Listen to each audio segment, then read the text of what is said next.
पहली डेवलपमेंट तो ये है कि भारत ने बांग्लादेश की पनिशमेंट शुरू कर दी है, तो इस रंगपुर को अपने कंट्रोल में ले सकता है। और डेफिनेटली जो सॉफ्ट रिलेशन हम रख रहे थे बांग्लादेश को सिर्फ बातों बातों में बयान दे रहे थे, उसका समय जा चुका है। अपनी हुकूमत बचाने का ये मारे मारे भीगी बिल्ली की तरह शी जिनपिंग के चरणों में गिर गए। इसी तरीके के साथ सॉरी करना पड़ेगा। मिट्टी पाओ, मिट्टी पाओ नहीं, मिट्टी पाओ नहीं, वो कहते हैं मिट्टी नहीं पानी। अच्छा, सॉरी करो। बाद रंगपुर की जिसे एक्सपेंड करते हुए भारत चिकन कॉरिडोर को नेक्स्ट से बढ़ा करके छाती कर सकता है और इतना बड़ा एरिया हो जाएगा कि फिर डिस्प्यूट का कोई सवाल ही नहीं पैदा होता। दर्शकों को एक और बड़ी खबर दे दें, बांग्लादेश की राजधानी ढाका में भारी हलचल देखने को मिल रही है। बांग्लादेश में इमरजेंसी लगाने की खबरें अब तेज हो गई हैं। बांग्लादेश की 9वीं इन्फेंट्री डिवीजन ढाका पहुंची है। हसीना को फिर प्रधानमंत्री बनाने की जुगत में है सेना। तो कोई भी इंसान बहुत ज्यादा चतुर बनने की कोशिश करता है, अपने पैर पे कुल्हाड़ी मार लेता है। रही बात चीन की, तो बांग्लादेश से कई गुना ज्यादा व्यापार भारत उससे करता है। बांग्लादेश चीन के साथ क्या करता है उससे भी भारत का कोई लेना देना नहीं। बाप कुछ नहीं कर सकता if from here 17 course decide to move like this. End of story, that is the end of story of this area. आप आके बैठ जाओ वहां पे, अपनी आर्मी को बैठा दो, कौन क्या कर लेगा। क्योंकि 95% जो बॉर्डर है बांग्लादेश का वो भारत से मिलता है, तो भारत से ही यहाँ पर टेक्सटाइल के लिए रॉ मटेरियल जाता था, वो बंद हो गया। खाना पीना भारत से जाता, बिजली भारत से, पानी भारत से। तो अब अगर बांग्लादेश के रिलेशन भारत के साथ अच्छे नहीं होंगे तो बांग्लादेश को बहुत मुश्किल पड़ेगा, और यही हुआ है। जो सूरत हाल है ना इस वक्त बड़ी फ्लूइड है। वहाँ भी लोग ऐसे हैं जो कहते हैं कि ये यूनुस की गवर्नमेंट स्टेबल नहीं है।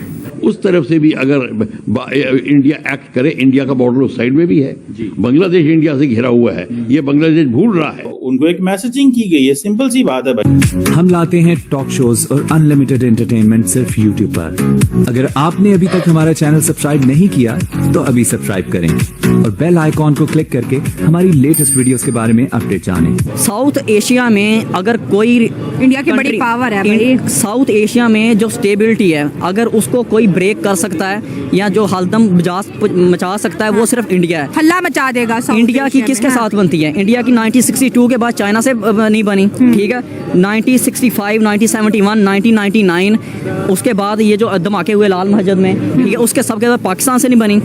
उसके बाद उसकी बांग्लादेश के साथ बिल्कुल एक कॉन्फ्लिक्ट ऑफ इंटरेस्ट के साथ बनी है, मतलब एक बड़ी उसे कह सकते हैं हम प्रोविजनल सी दोस्ती रही है उसकी, ठीक है। अच्छा। और उसके साथ कौन? भूटान रह गया। भूटान के साथ क्या उसके इकोनॉमिकल रिलेशनशिप है? कुछ भी नहीं। भूटान खुद इतना सा मुल्क है इंडिया के मुकाबले में। नेपाल रह गया। श्रीलंका भी छोटा सा मुल्क है, ठीक है। तो साउथ एशिया में जो रेड होल्ड इकोनॉमी का है वो इंडिया के पास है। तो अगर ये सब कुछ रिलेशनशिप, अगर हम एक मिनट के लिए मान लेते हैं कि पाकिस्तान और बांग्लादेश की कुर्बत की वजह से इंडिया की इकोनॉमी में कोई फर्क पड़ता भी पड़ेगा ही नहीं सर। अगर हम मान भी पड़ता, बॉर्डर पे टेंशन बढ़ेगी। अगर हम मान भी लेते हैं कि चले पड़ रहा है, उसका कोई सेहत पे असर नहीं है। इंडिया जो है उसने एक आप समझ लें कि एक प्रॉपर, जिसे कहते हैं ना, बना लिया हुआ है अपना ये पॉइंट कि हमें हर कीमत के ऊपर अपना नया खिता क्राफ्ट करना है। सो उन्होंने इस खिते को डिस्करेज कर दिया है, खत्म कर दिया है, इस खिते को इग्नोर कर दिया हुआ। मैं this is what I understand. So मुझे ऐसे लगता है कि पाकिस्तान को इन वन वे और दी अदर, पाकिस्तान को हर कीमत के ऊपर अपनी कोशिशें करनी चाहिए खिते में एंट्री डालने की। पाकिस्तान इस वक्त फारग है इस खिते के अंदर, पाकिस्तान को कोई बंदा मुंह नहीं लगाता, और बायलैटरली हम लोग फारग हैं क्योंकि हम इंटरनल मसले में हैं। अपने मसले हम कहीं लेके नहीं जाते, कोई होता नहीं। शिफ्ट को देखते हुए, ये जो शिफ्ट है फॉरेन पॉलिसी के अंदर, इस शिफ्ट को देखते हुए इंडियंस जो हैं वो चाहते हैं कि ये दोबारा हमारे फोल्ड में आए। ये इंडिया के फोल्ड में नहीं आने वाली, मैं आपको बात बताऊं। और ये जो बातें की जा रही हैं कि शायद वो पाकिस्तान के फोल्ड में आ जाएंगे, ये पाकिस्तान के फोल्ड में भी नहीं है। Because remember, Pakistan has nothing to offer them.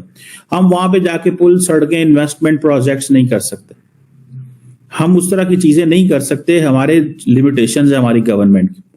सो ये जो ये है, लेकिन इंडिया का तो ये है कि इंडिया अब जारी बात है लोगों को निकालेगा। सुना रिसेंटली अब इंडिया ने वीजे बंद कर दिए हैं, if I am not wrong, medical purposes के लिए। मैं कल पढ़ रहा था, इफ अगर मेरी किसी को जो बात है वो अगर पता है तो हमें बताए।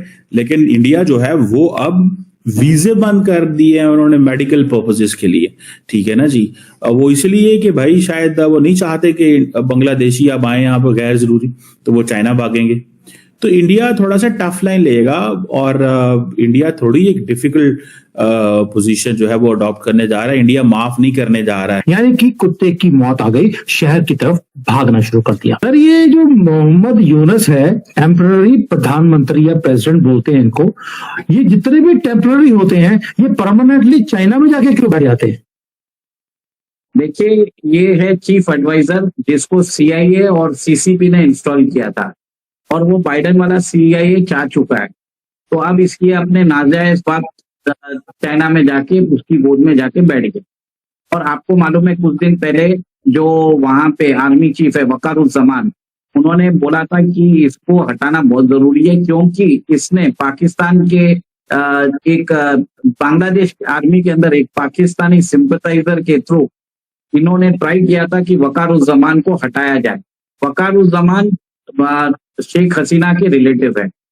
तो एक तरह से पावर प्ले चल रहा है इसका इस मोहम्मद यूनुस का। अब देखिए अभी गया हुआ है चाइना के बाद उधर जाके बोलता था कि मैं इंडिया से इनविटेशन का ये वेट कर रहा था, इन्होंने हमको बुलाया नहीं तो मैं चाइना आ गया। जैसे इसको चाइना से शी जिनपिंग ने बुलाया था। फर्स्ट ये मैं पूछना चाहता हूँ, ठीक है, जबरदस्ती जाके उधर धमक गया इसको। तो मतलब अगर आप देखेंगे तो शी जिनपिंग ने सोचा ये भिखारी कहाँ से आ गया, ऐसी हालत है इनकी। उनका इकोनॉमिक एक्सपोर्ट डाउन हो रहा है, बैंकिंग कोलैप्स होता जा रहा है, अनएम्प्लॉयमेंट बढ़ता जा रहा है और ये हर जगह भीख जाके ही मांग रहा है। जैसे पाकिस्तान में शहबाज शरीफ भीख मांगता है, ये एक सेकंड ईस्ट पाकिस्तानी भिखारी है, ठीक है। और आप एक चीज ये देख लीजिए, उधर जाके इसने तीसरा जो वाटर प्रोजेक्ट है उसके कंस्ट्रक्शन के लिए इसने चाइना से पैसा मांगे। चाइना ने बोल दिया हम उसको फंडिंग कर देंगे। $1 बिलियन चाइना इन्वेस्ट कर रहा है। चाइना को अक्ल नहीं है कि अभी $70 बिलियन उन्होंने पाकिस्तान में खो दिए हैं, अब उनको बांग्लादेश में भी इनको खोने हैं। बोला ठीक है, खो, हमको क्या करना है, आपके कंट्री का पैसा आप जैसा करना है करो, हमें कोई फर्क नहीं पड़ता, ठीक है। और उसके बाद उसने उनके साथ एक्सपोर्ट ओरिएंटेड एक्सपोर्ट जोन, फिर बाद में फाइटर एयरक्राफ्ट और भी 8-9 एग्रीमेंट साइन किए।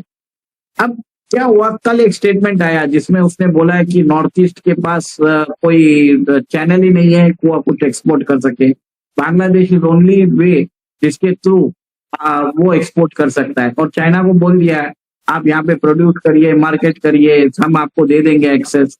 तो इसका मतलब ये की चीज है कि वो डायरेक्टली भारत को प्रोवोक कर रहा है, भारत को प्रोवोक कर रहा है कि बांग्लादेश के अगेंस्ट कुछ एक्शन ले। आपको मालूम है बांग्लादेश की मिलिट्री अभी मोहम्मद यूनुस को हटाने के लिए तैयार है। कि जैसे ही वो बिम्स्टेक समिट से आ जाएगा उसको हटा देंगे। तो ये चाइना में जाके ऐसे स्टेटमेंट दे रहा है ताकि भारत को प्रोवोक किया जाए, और भारत अगर कोई एक्शन ले तो बांग्लादेश मिलिट्री कुछ कर नहीं पाएगा, इसकी पोजीशन स्ट्रांग हो जाएगी। तो भारत भी समझता है, भारत ने कोई रिएक्शन ही नहीं दिया। जैसे कुत्ते भौंकते रहते हैं, जरूरी नहीं है सब चीजों पे रिएक्शन दिया जाए, ठीक है। सर एक हिंदी में एक कहावत है कि कुत्ते भौंकते हैं हाथी गुजर जाता है। हमारा भी वही हाल है, ये कुत्ते आसपास जो हैं दोनों तरफ लेफ्ट एंड राइट ये सारा दिन भौंकते रहते हैं, हम अपनी मस्ती वाली चाल चलते रहते हैं, हमें फर्क नहीं पड़ता। अब मैं चाहता हूं कि चाइना 1 बिलियन नहीं और एक $10 बिलियन और दे देंगे, क्योंकि चाइना के पैसे डूबेंगे, क्योंकि इनके पैसे तो आने वाले नहीं है। ये भिखारी है, इनके खुद के टेक्सटाइल इंडस्ट्री को खत्म कर दिया है, अनएम्प्लॉयमेंट बढ़ता जा रहा है, वहां पे कंट्री कोलैप्स के ऊपर जा रही है, वहां पे कोई टेंजिबल ग्रोथ नहीं है। तो कहीं ना कहीं आप देखेंगे ये जो नोबल लॉरिएट है इसको नोबल लॉरिएट दे रहे हैं और बांग्लादेश की शान बताते हैं। हम तो चाहते हैं कि और ये 6-7 महीना 1 साल रहे, जितना दिन रहेगा उतने दिन ये बांग्लादेश की इकोनॉमी को खराब करेगा। तो आपको ये वीडियो कैसा लगा कमेंट बॉक्स में जरूर लिखिए। इस वीडियो को लाइक कीजिए, शेयर कीजिए, सब्सक्राइब करना ना भूलिए आपके चैनल EFCZ को। तो मिलते हैं अगली वीडियो में। जय हिंद।